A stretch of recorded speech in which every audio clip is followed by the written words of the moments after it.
Hello everyone, एक बार फिर से आप सब लोगों का स्वागत है आपके अपने यूट्यूब चैनल माया स्टडी सेंटर पे। आज की क्लास में सीखने वाले प्रतिशत निकालना। वैसे तो इसमें अपन इतना डीपली नहीं जाएंगे क्योंकि हमारे इसी चैनल के ऊपर अब प्रतिशत का आपको एकदम बेसिक से यानी जीरो लेवल से प्रतिशत निकालना सिखाया गया है। तो प्रतिशत क्या होता है, प्रतिशत कैसे मतलब प्रतिशत को हटाते हैं, प्रतिशत को दशमलव भिन्न में कैसे बताते हैं, दशमलव भिन्न को प्रतिशत में, इसी प्रकार मतलब एकदम बेसिक से सिखाया गया है। इसमें मैं मेरा मेन मोटो क्या है, इस प्रकार के क्वेश्चनों को प्रतिशत के क्वेश्चनों को कैसे सोल्व किया जाता है वो ही सिखाना है। लेकिन सबसे पहले हम ये जानते हैं कि प्रतिशत होता क्या, प्रतिशत का चिन्ह कौन सा होता है, प्रतिशत हटाते हैं तो क्या होता है। ये चीजें अपन इस वीडियो में भी सीखेंगे क्योंकि अगर प्रतिशत का मतलब ही नहीं समझ में आ रहा है तो हम प्रतिशत कैसे निकालेंगे। तो सबसे पहले हम ये जानते हैं कि प्रतिशत होता क्या है। प्रतिशत का मतलब होता है प्रति 100 में से कितना भाग, या फिर आप ये बोल सकते हो प्रत्येक 100 में कितना भाग। जैसे मान लो मैंने ये लिख दिया 1%।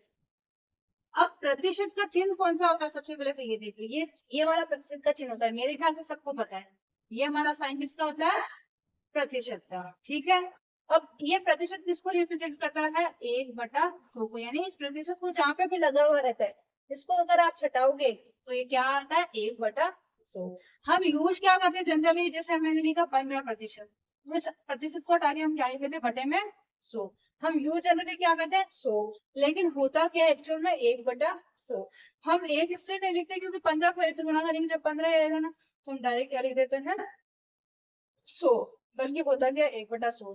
जैसे मैंने लिख दिया 3%, तो 3% का मतलब क्या है, 3/100, यानी 100 में से कितना, 3। मैंने लिख दिया 5%, तो क्या होगा, 5/100, यानी प्रतिशत को हटा के बटे में 100 आएगा। जहां पे भी आपका प्रतिशत दिख रहा है वहां पे क्या करना है, प्रतिशत को हटा के बटे में 100, 13/100। अब आप लोग मुझे कमेंट करके बता दीजिएगा, अगर मैंने लिख दिया 19% तो इसका क्या आएगा। ठीक है, ये इसका आंसर आप लोग मुझे कमेंट करके बताना कि आपका इसका आंसर क्या आ रहा है। ठीक है, अब आप सबको समझ में आ गया प्रतिशत का मतलब क्या होता है और प्रतिशत को हटाते हैं तो क्या आता है। प्रतिशत को हटाएंगे तो क्या आएगा, 1/100। तो अब हम करते हैं हमारे क्वेश्चनों को सोल्व। हमारे पास में 3 क्वेश्चन है, एक एक करके हम इन क्वेश्चनों को एकदम आसान तरीके से धीरे धीरे आराम से करेंगे ताकि किसी को भी कुछ भी डाउट नहीं रहे। देखिए हमारा पहला क्वेश्चन क्या है, 250 का आपको 25% निकालना है। ये 250, इसका आपको निकालना है 25%।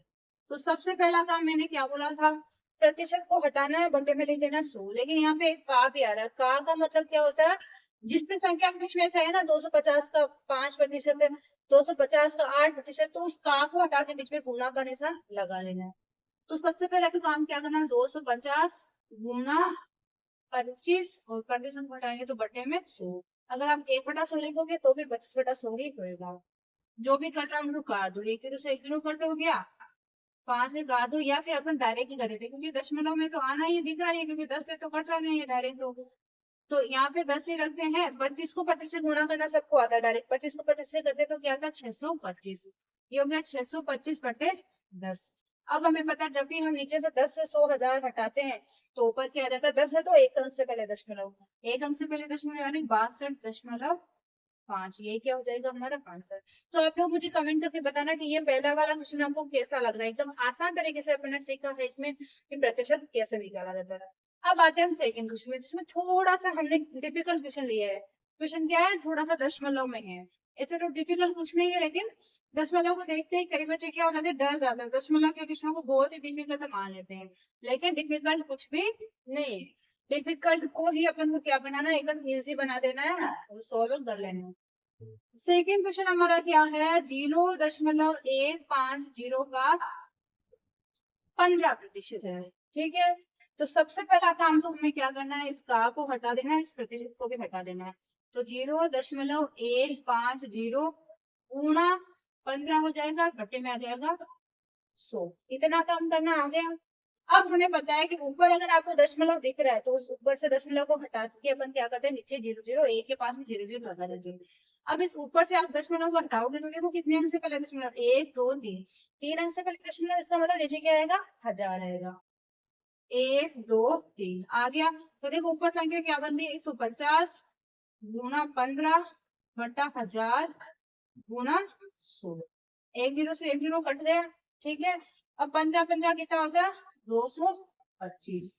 225 बटा भाग में है 10,000। इसका मतलब 4 अंक से पहले दशमलव लगाना है। इसको हटाएंगे तो 4 अंक से पहले दशमलव, 4 अंक तो हमारे पास में है नहीं, हमारे पास में कितने अंक का, 3 ही अंक का। तो हम इस 2 के आगे एक जीरो और लगा सकते हैं।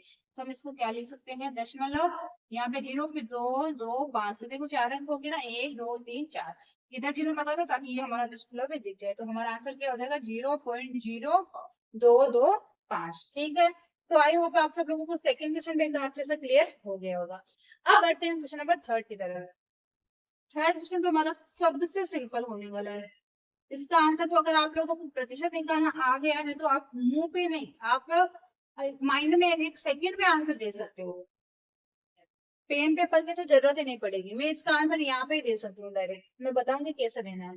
जैसे हमारा क्वेश्चन क्या, 180 गुना 40/100। ये काम तो सबको करना आ गया। का को हटा के गुना, प्रतिशत को हटा के 100। अब देखिए इस एक जीरो से एक जीरो कट हो गया, एक जीरो से एक जीरो कट हो गया, 18 गुना 4, 18 4 क्या हो जाएगा, 72। 72 है ना।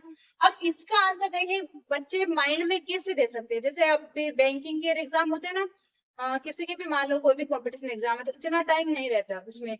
तो उसमें क्या रहता है, आप ऐसे पेन पेपर लेके अगर इस प्रकार से मानो कोई आगे है क्वेश्चन, उसमें अपन को सोल्व करने की कोई जरूरत नहीं है, क्योंकि हमें पता है कि प्रतिशत को हटाएंगे तो बटे में 100 आएगा, 100 आएगा तो ऊपर के 2 जीरो कट हो जाएंगे, तो ऊपर के 2 जीरो अपन माइंड में उड़ा देंगे कि भाई ये 2 जीरो नीचे वाले से कट जाएंगे, इस प्रतिशत से कट जाएंगे, तो ऊपर क्या बचे, 18 गुना 4 हो जाएगा। 18 गुना 4 के मतलब 72 होता है। तो वो डायरेक्ट इस प्रकार के क्वेश्चन के आंसर दे सकता है। अब 2 क्वेश्चन में आपको होमवर्क में देती हूँ, यानी कि आपको मुझे सोल्व करके बताना है, उसका कमेंट करके आंसर देना है कि उनके आंसर क्या है। पहला क्वेश्चन है 750 का 1.5%। चलो ये वाला मैं करवाती हूँ। यहाँ पे लिखो 750 का 1 क्योंकि इस बार हमारे प्रतिशत दशमलव किसमें है, प्रतिशत के साथ दशमलव है। तो ये वाला चलो अपन करते हैं, क्योंकि बच्चे बोलेंगे कि हमें जो करवाया उनमें तो प्रतिशत में किसी में भी दशमलव नहीं था और आपने हमें ये वाला क्वेश्चन दिया, तो पहले इसको सोल्व करते हैं। 750 का ना तो का है तो गुणा, 1.5 है तो 1.5 बटे कर दो, से हटा के 100। अब 100 वहां से करें तो इसको हटा के भी अपन 10 लिख सकते हैं ना, लिख दिया।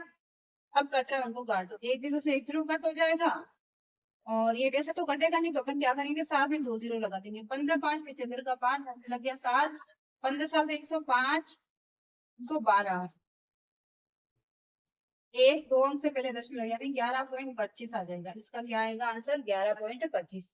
750 का 1.5% क्या होता है, 11.25। अब देखिए जब भी आपको दशमलव दिखे ना तो दशमलव का क्या करना, ऊपर से आप दशमलव हटाओगे तो नीचे क्या रहता है, एक अंक से पहले है तो 10, 2 अंक से पहले है तो 100, 3 अंक से पहले है तो 1000। इस प्रकार से जैसे जैसे अंक बढ़ते जाएंगे वैसे वैसे नीचे जीरो भी बढ़ते जाएंगे। अब 2 क्वेश्चन आप लेना। पहला क्वेश्चन क्या है, 675 का 25%। सॉरी एक बार तो ऐसे ही कर लो, का 25%। एक क्वेश्चन आप ले लो, 1025 का 2.5%। ठीक है। ये 2 क्वेश्चन के आपको आंसर देने हैं और कमेंट बॉक्स में कमेंट करके मुझे बताना है कि आपके इसका आंसर क्या है। देखते हैं कि आपने इस टॉपिक को कितने अच्छे से समझा और आप प्रतिशत निकालना सीख गए हो कि नहीं सीखे हो। क्योंकि मुझे कैसे पता चलेगा, जब आप लोग मुझे कमेंट करके बताओगे जब तो पता चलेगा ना कि आपको ये आपका कॉन्सेप्ट क्लियर हुआ है कि नहीं हुआ है। क्लास अच्छी लग रही है तो अपने दोस्तों के साथ भी शेयर कर दीजिए ताकि वो भी प्रतिशत निकालना एकदम आसान तरीके से सीख जाए। ठीक है, अब हम मिलते हैं नेक्स्ट क्लास में, तब तक के लिए बाय बाय।